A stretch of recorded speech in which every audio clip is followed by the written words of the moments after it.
Halo, selamat siang Tribuners. Anda sedang menyaksikan live maksud kami Mata Lokal Memilih 333 hari menuju Pemilu 2024. Siang ini akan kami sajikan informasi teraktual 11 bulan menjelang pemilu. Selain itu kami merangkum sejumlah kabar terkini mengenai peristiwa di daerah hingga nasional yang akan dilaporkan langsung oleh reporter kami di lapangan. Bersama saya Yustira Kartika, kita jelang Mata Lokal Memilih selengkapnya. Kita masuk berita pertama Tribuners. Belum ada satupun partai yang ada di dalam Koalisi Indonesia Bersatu atau KIB yang resmi mendeklarasikan arah dukungan untuk Capres ataupun Cawapres Pilpres 2024. Termasuk Partai Amanat Nasional atau PAN, meski mereka sudah melakukan Rakernas di Semarang pada Minggu 27 Februari 2023 lalu. Adapun Rakernas PAN dihadiri sejumlah tokoh yang masuk dalam pusaran daftar calon presiden ataupun calon wakil presiden. Di antaranya Gubernur Jawa Tengah Ganjar Pranowo dan Menteri BUMN Erick Thohir. Lebih lengkap terkait berita ini akan dilaporkan rekan Adi Surya Samudra, reporter Tribun Solo. Silakan laporan Anda, rekan Adi Surya. Iya baik Justin, seperti yang disampaikan sebelumnya memang untuk partai-partai yang berada di KIB sendiri sejauh ini belum mendeklarasikan secara resmi siapa capres maupun cawapres yang diusung oleh mereka, termasuk juga PAN.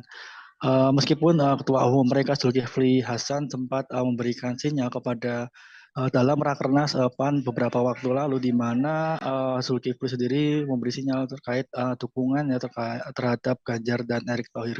Kendati demikian, belum ada sikap resmi dari PAN untuk Capres dan Cawapres di 2024 nanti. Termasuk juga dari Ketua DPD PAN Kota Solo, Ahmad Safari, mengatakan sejauh ini pihaknya PAN sendiri juga belum memberikan keputusan terkait siapa sosok yang diusung.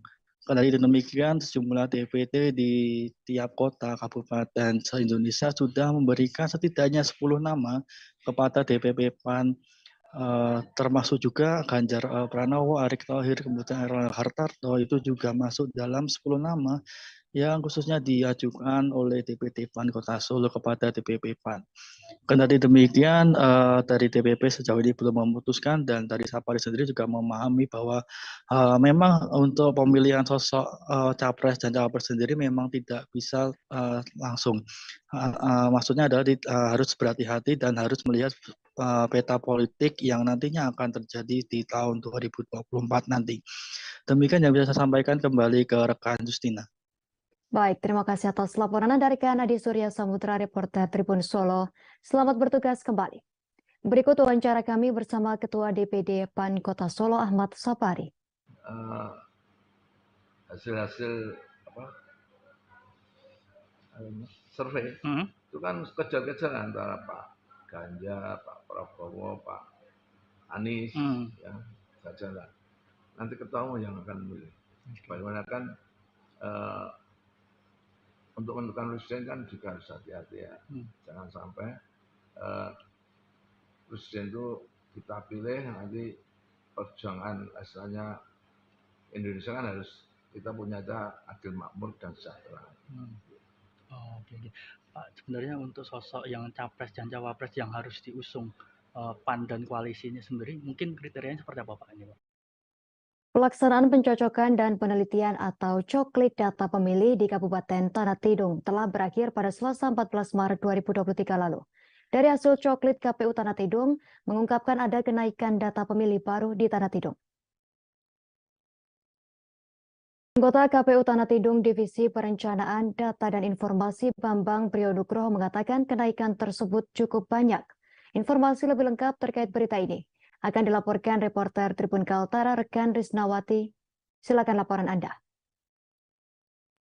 Ya, benar sekali Justina bahwa KPU Tanah Tidung mengungkapkan ada kenaikan data pemilih baru di Tanah Tidung. Bambang Priyo mengatakan bahwa hasil coklit yang dilakukan Pantarli sampai 14 Maret lalu berjumlah 19.049. Jumlah ini meningkat dari jumlah DP4 yang yaitu sebanyak 18.578 jiwa, sehingga terjadi penambahan data pemilih baru di Tanah Tidung sebanyak 471 jiwa. KPU KPU Tanah Tidung juga menegaskan data hasil coklit masih bersifat sementara, yang mana data hasil coklit pun belum ditetapkan oleh KPU mengingat ada beberapa tahapan yang perlu dilakukan sebelum penetapan. Salah satunya adalah analisis, baik itu analisis kegandaan, data anomali hingga pemilih meninggal yang pada saat coklit belum diterbitkan akta kematiannya. Dia juga menyampaikan bahwa hasil coklit ini berpotensi terjadinya perubahan data, bisa jadi nantinya berkurang atau malah bertambah. Sementara pelaksanaan analisis data baru akan dilakukan KPU Tanah Tidung setelah rakor analisis KPU Sekaltara pada tanggal 20 Maret mendatang. Justina. Baik, terima kasih atas laporan Anda, rekan Risnawati, reporter Tribun Kaltara. Selamat bertugas kembali. Kita ke informasi selanjutnya, Tribuners. Ketua DPW PAN Sulbar, Ramlan Badawi, menyampaikan pidato politiknya seusai dilantik oleh Ketua Umum PAN Zulkifli Hasan atau Zulhas. Pelantikan pengurus PAN se-Sulbar digelar di Ballroom Hotel Maleo Jalan Yosudarso, Kelurahan Binanga, Mamuju, Sulawesi Barat, pada Jumat 17 Maret 2023. Bupati Mamasa tersebut menuturkan keberadaan PAN di Sulbar selama kurang lebih 1 tahun belakangan sangat berpengaruh. Hal tersebut menjadi alasan bagi PAN menetapkan target pada pemilu 2024 mendatang. Harus masuk salah satu partai terdepan di Sulbar. Lebih lengkap terkait berita ini kita telah tersambung dengan rekan Zuhaji, reporter Tribun Sulbar. Silakan laporan Anda, rekan Zuhaji. Ya, terima kasih Justina. Ketua DPW PAN Sulbar, Ramlan Badawi, sampaikan pidato politiknya usai dilantik di Ballroom Hotel Maleo pada Jumat 17 Maret 2023 kemarin. Seperti yang dia katakan bahwa pelantikan tidak akan dilakukan selama bukan Ketua Umum PAN yang akan melantik sendiri di Sulawesi Barat. Dan selain itu, Bupati Mamasa itu juga, Ramlan Badawi, mengatakan keberadaan PAN di Sulawesi Barat selama hampir kurang lebih 1 tahun kebelakang masa pengurusannya sangat berpengaruh di Sulbar. Hal tersebut menjadikan alasan bagi mereka untuk menetapkan target pemilu pada 2024 mendatang harus menjadi salah satu partai politik terdepan di Sulawesi Barat. Hal itu dibuktikan dengan eksisnya PAN di Sulawesi Barat, menjadikan komitmen semua kabupaten yang ada di Sulawesi Barat untuk masuk unsur pimpinan minimal menduduki kursi wakil ketua DPRD. Ramlan juga meminta para kader bekerja keras 2 kali lipat untuk mewujudkan komitmen tersebut. Dirinya juga mengatakan 4 jatah kursi DPRD dari Dapil Sulawesi Barat harus dimiliki 1 oleh PAN di Sulbar. Dan untuk itu dirinya meminta petunjuk dan arahan serta nasihat kepada Ketua Umum PAN Zulkifli Hasan saat menghadiri atau melantik pengurus PAN se-Sulawesi Barat. Sementara itu, Ketua Umum PAN Zulkifli Hasan meminta kepada para kader Partai PAN untuk mengawali langkahnya dengan mengakhiri politik kebencian di Sulawesi Barat. Kata dia, tidak ada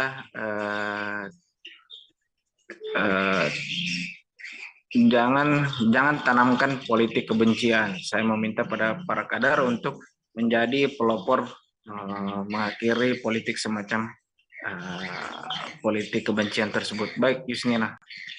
Baik, terima kasih atas laporan Anda, rekan Zuhaji, reporter Tribun Sulbar. Selamat bertugas kembali.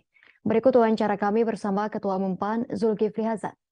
Diagendakan ya, saya lihat betul kader-kader PAN di bawah pimpinan Ketua Wilayah Sulbar sudah sangat siap untuk menjadi juara PAN nanti di Sulbar ya.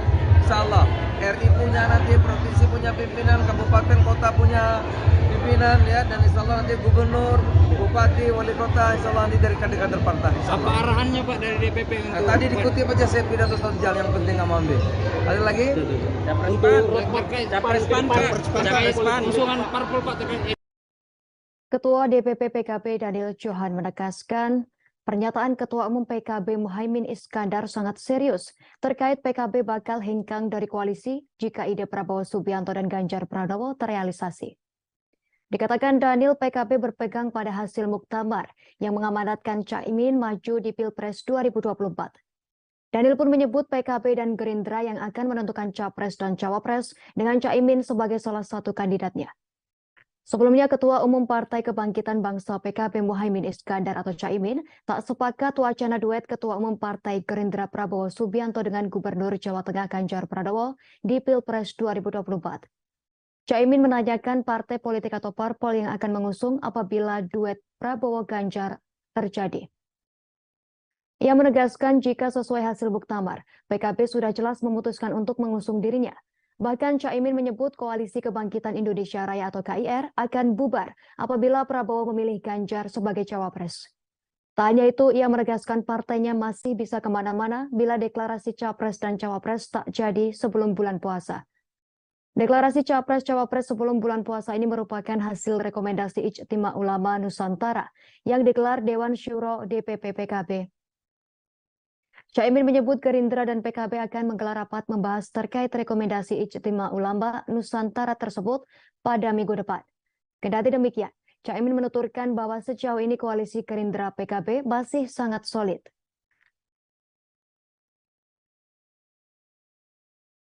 PKB rela dong berarti dari nomor 2? Ya sama-sama memungkinkan lah, tapi bahwa di antara calon-calon yang ada,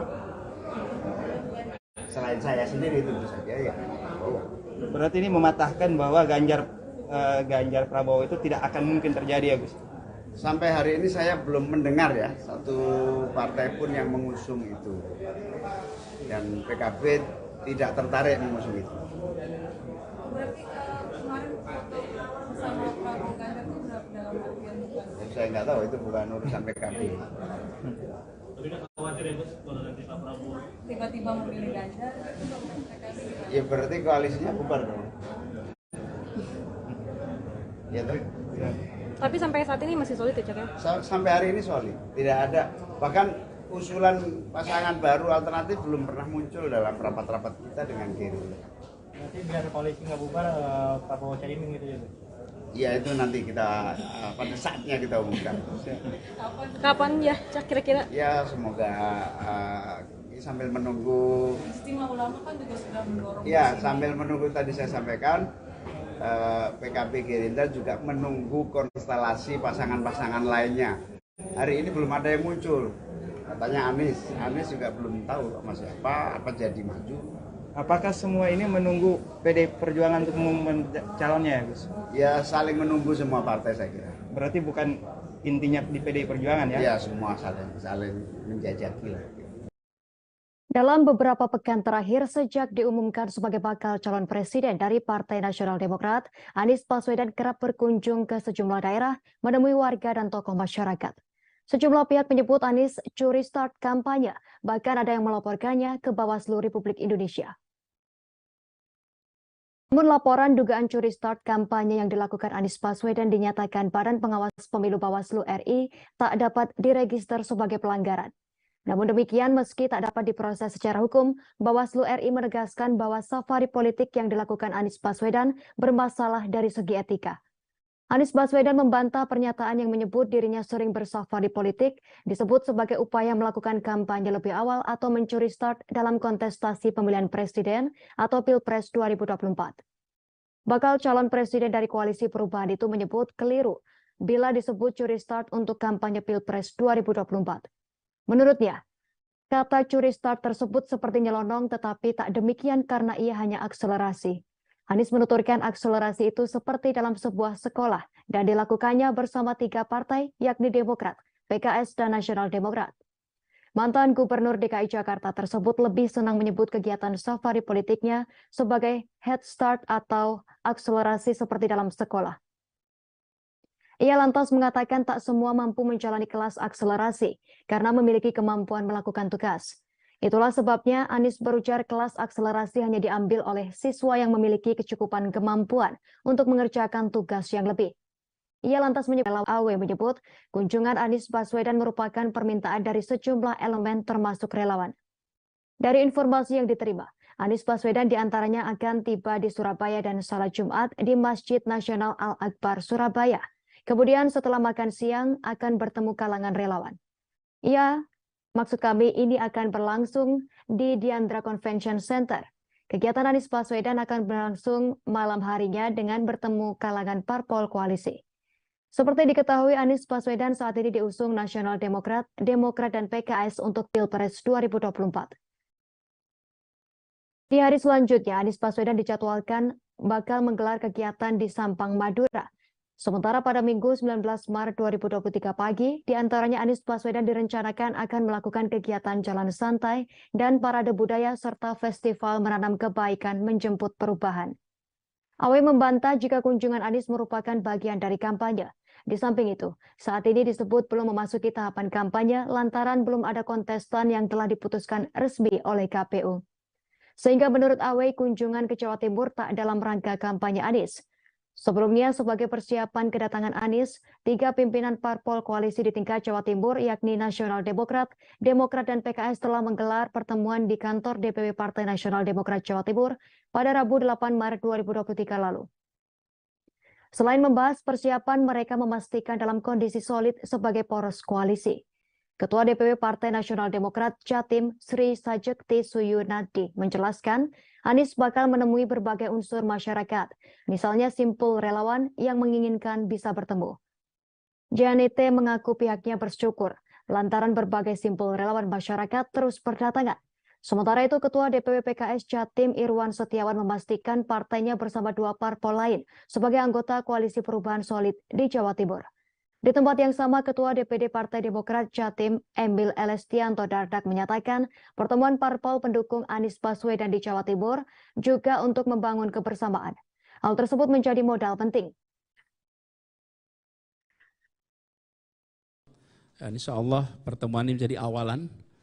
Hari ini, loh yang akselerasi bukan saya, yang akselerasi itu 3 partai ini.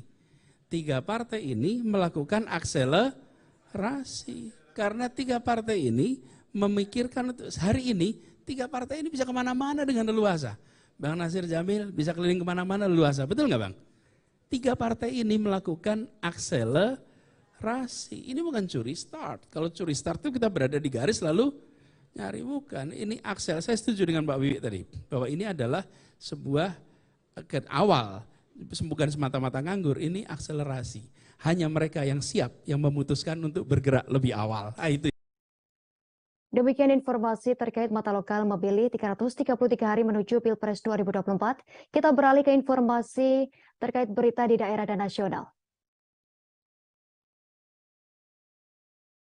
Sekelompok warga merusak fasilitas umum dan memalang Jalan Yosudarso Sanggeng, Kabupaten Manokwari. Pemalangan jalan tersebut sebagai bentuk protes terhadap polisi yang menahan 2 warga Sanggeng yang diduga melakukan tindak pidana.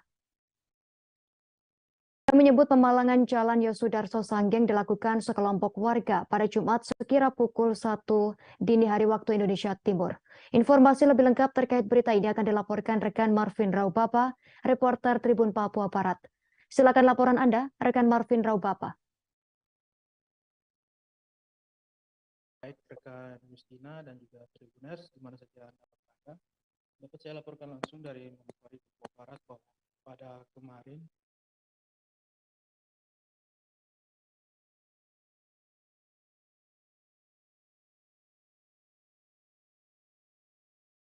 yang berada. Pada Kamis kemarin, warga Sanggeng Manokwari melakukan aksi anarkis dengan membakar material dan juga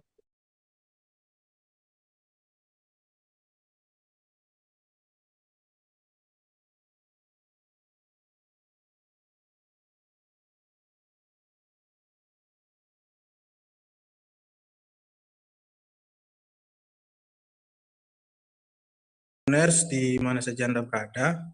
Kamis kemarin warga Sanggeng melakukan aksi demonstrasi atau aksi anarkis dengan membakar beberapa material serta memalang Jalan Yosudarso Sanggeng. Aksi tersebut buntut dari penahanan 2 pelaku terduga tindak pidana kasus curas yang telah diamankan jajaran Polresta Manokwari. Dari keterangan Kabakops Polresta Manokwari Jadi Permana menyebut aksi pemalangan ini sebelumnya sudah terjadi sekitar 1 dini hari, Kamis dini hari. Warga sekitar baru menyadarinya ketika hendak melakukan aktivitas di pagi hari. Mendengar kabar tersebut, pihak kepolisian pun tidak tinggal diam dan langsung turun ke lokasi kejadian. Di sana, kepolisian harus bersusah payah melerai kekacauan yang dilakukan oleh warga sekitar Sanggeng, yang mana telah banyak warga yang berkumpul di Jalan Sudarso untuk melakukan aksi pemalangan jalan. Dengan pendekatan yang dilakukan dari kepolisian, akhirnya massa membubarkan diri dan pihak kepolisian berhasil membuka kembali pemalangan yang berlangsung di Jalan Sudarso Sanggeng. Diketahui Tribuners, kejadian tersebut berlangsung sekitar Jumat pagi jam 9 WIT waktu Indonesia Timur. Dari keterangan Kabakops Polresta Manokwari, pihaknya tidak segan-segan akan melakukan tindakan apabila terus terjadi gangguan Kamtibnas seperti pemalangan jalan dan sekitarnya, dan lain-lain. Demikian rekan Justina dan Tribuners. Baik, terima kasih atas Vinrau Bapak, reporter Tribun Papua Barat. Selamat bertugas kembali. Berikut wawancara kami bersama Kabakops Polresta Manokwari Kompol Jadi Permana. Katanya penangkapannya tidak sesuai prosedur atau seperti apa? Kalau sesuai dan tidak sesuai prosedur sudah ada jalurnya ya. Kemana arahnya, hanya perbuatan anarkis tetap kita tidak toleransi. Apapun alasannya, perbuatan anarkis tetap kita tidak akan toleransi. Berarti pemalangan ini kaitannya dengan penangkapan kemarin yang 2 orang itu kan? Menurut keterangan masyarakat tadi ya ada keterkaitan. Dan kalau kaitannya dengan apa pengerusakan pos ini Wari-Wari nanti apakah akan ditelusuri? Setempat ya, mereka tidak puas lah, tidak mau lah ada yang ditangkap. Amannya ya. Ada 2 orang ya komandannya yang ditangkap. Himbauan dulu dan masyarakat untuk tidak melakukan lagi. Diharapkan untuk tidak melakukan tindakan anarkis ya. Apabila menyatakan kesalahan atau apa, silakan itu ada jalurnya. Kalau perbuatan anarkis dilaksanakan ya kita tidak ada toleransi. Polres Malino mengungkap 7 kasus pencurian yang terjadi dalam kurun waktu sebulan terakhir di Malino, Kalimantan Utara. Dari 4 orang terduga pelaku kejahatan, 3 orang diantaranya merupakan remaja dan anak di bawah umur, dan 1 pelaku dewasa. 7 kasus pencurian terdiri dari pencurian motor, pencurian dengan pemberatan, pembobolan ruko atau rumah toko di Malino. Kasus kedua melibatkan seorang remaja AR 18 tahun bersama rekannya, anak inisial MG 15 tahun, yang diduga melakukan pencurian di sebuah ruko Malino Utara. Lebih lengkap terkait berita ini akan dilaporkan rekan Muhammad Supri, reporter Tribun Kaltara. Silakan laporan Anda, rekan Muhammad Supri. Baik, terima kasih rekan Justina. Pada hari Kamis kemarin tanggal 17 Maret 2023 digelar konferensi pers atau pers rilis terkait dengan penanganan kasus pencurian yang dilakukan sepekan terakhir pada saat memasuki Maret 2023 di Kabupaten Malino. Untuk hasil pemeriksaan dari Satreskrim Polres Malino menemukan ada 7 kasus pencurian yang melibatkan 4 orang pelaku, masing-masing merupakan kasus yang terpisah. Namun kesemuanya merupakan kasus pencurian, baik untuk tindak pidana kejahatan pencurian kendaraan bermotor, pencurian dengan pemberatan, dan kasus anak berhadapan hukum. Dari 4 orang pelaku, 1 orang dewasa diamankan, inisial SV, berusia 27 tahun, sedangkan 3 lainnya, seorang berstatus sebagai remaja, inisial AR berumur 18 tahun, sedangkan 2 lainnya merupakan pelaku anak atau anak yang berhadapan hukum terhadap kasus pencurian yang berlaku. Kemudian dari 7 kasus tersebut, 5 diantaranya dilakukan oleh 1 orang. Tadi inisial SP berumur 27 tahun, seorang pemuda asal Malino Utara yang diduga melakukan pencurian secara. Kemudian pada saat sepekan sebelumnya juga polisi telah menerima 5 laporan terpisah yang diduga mengarah kepada 1 pelaku inisial SV tersebut yang saat ini statusnya telah di Malinau Utara dan Malinau Kota, dan kemudian beberapa diantaranya juga didapatkan kasus pencurian dengan pemberatan, yakni di mana SV diduga membobol beberapa unit roda 4 untuk menjarah hasil curian yang disimpan di dalam kendaraan roda 4. Kejadiannya dilaporkan di sejumlah titik, mulai dari di GOR atau Gedung Olahraga Kabupaten Malinau, kemudian ada di sejumlah kantor desa, dan beberapa lalu di mana keduanya membobol dan menjarah beberapa hasil dagangan dan uang tunai yang disimpan dalam toko tersebut. Keduanya saat ini juga telah diamankan oleh Polres Malinau, dan terhadap anak tersebut sedang dilakukan pembinaan dan diserahkan ke unit pemberdayaan perempuan dan anak Satreskrim Polres Malinau. Kemudian satu kasus lainnya juga pencurian, diduga karena motifnya karena nekat untuk memiliki kendaraan bermotor sehingga nekat mencuri sepeda motor pada malam hari atau dini hari Minggu 12 Maret 2023 lalu. Terhadap kasus ini memang dari data tahun sebelumnya Satreskrim mendata ada 12 orang pelaku anak berhadapan dengan hukum pada tahun 2022, ditambah dengan kasus terbaru pada bulan Maret ini bertambah 2 orang, sehingga total keseluruhan yang ditangani rentang 2022 dan 2023 di Kabupaten Malinau berjumlah 14 orang pelaku anak berhadapan hukum. Ini menjadi salah satu atensi khususnya pihak kepolisian untuk menekan angka kriminalitas yang melibatkan anak sebagai pelaku atau anak berhadapan hukum di wilayah Kabupaten Malinau. Demikian rekan Istina. Baik, terima kasih atas laporan Anda rekan Muhammad Supri, reporter Tribun Kaltara. Selamat bertugas kembali. Kita ke informasi selanjutnya, Tribuners.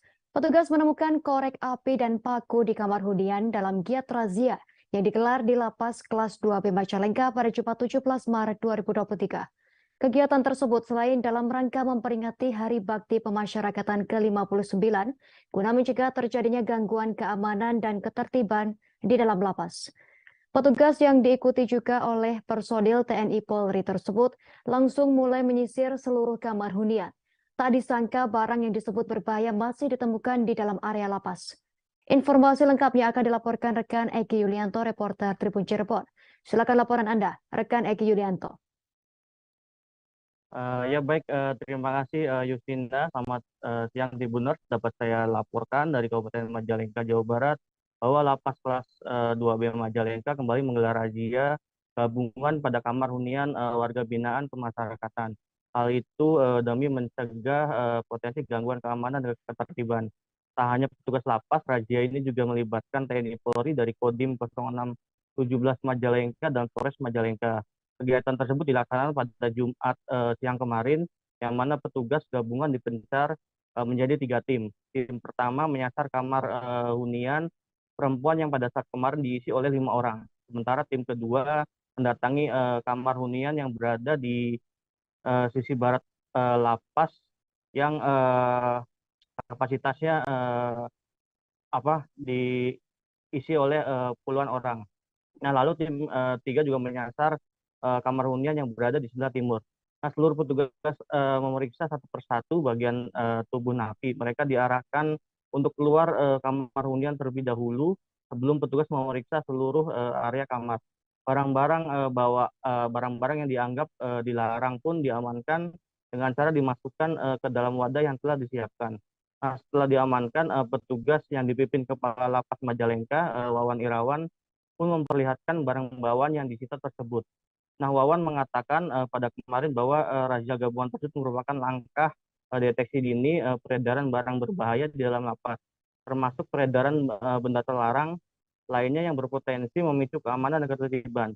Nah, selain itu, kegiatan razia gabungan ini juga dalam rangka memperingati Hari Bakti Pemasyarakatan yang ke-59 yang diselenggarakan secara keseluruhan di seluruh lapas atau rutan di Indonesia.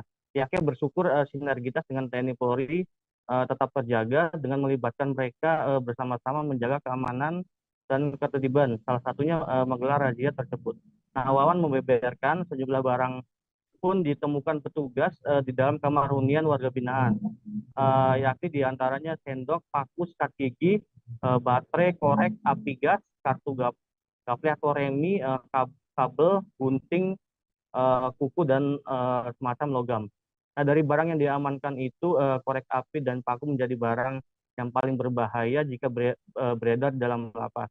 Sebab korek api bisa memicu adanya peristiwa kebakaran dan paku bisa menjadi senjata melukai orang lain. Nah, setelah diamankan, barang-barang tersebut disebut akan dimusnahkan sehingga tidak ada lagi barang-barang tersebut beredar di area lapas. Demikian, istilah kembali ke studio. Baik, terima kasih atas laporan Anda, rekan Eki Yulianto, reporter Tribun Cirebon. Selamat bertugas kembali.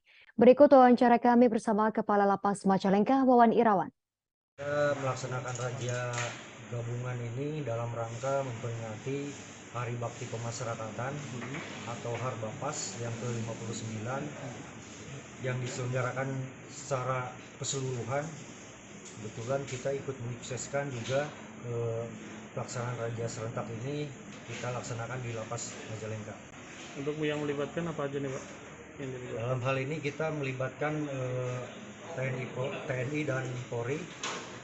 Kami berkoordinasi dengan Kodim dan juga berkoordinasi dengan Polres, dan alhamdulillah kerjasama ini sudah sering kami lakukan dalam rangka untuk menjaga keamanan dan ketertiban di Lapas 20 Majalengka. Apa aja Pak yang diamankan Pak? Ya? Apa aja yang diamankan?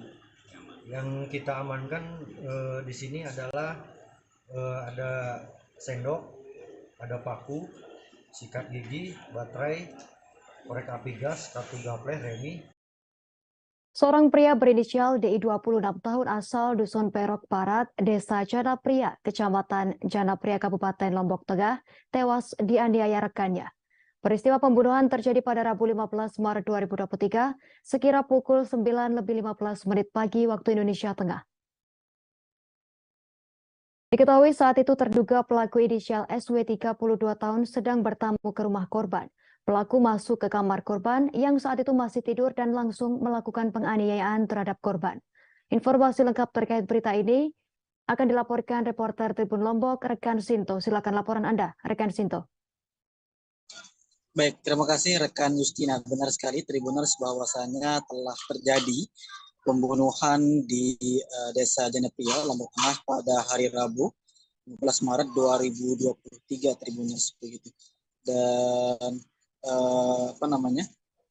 selanjutnya kemudian kronologinya sendiri ya, pada pagi hari sekitar pukul 09.15 WITA hari Rabu pagi, seorang pelaku bernama Sawal ya datang ke rumah korban dengan tujuan untuk bertamu Tribuners.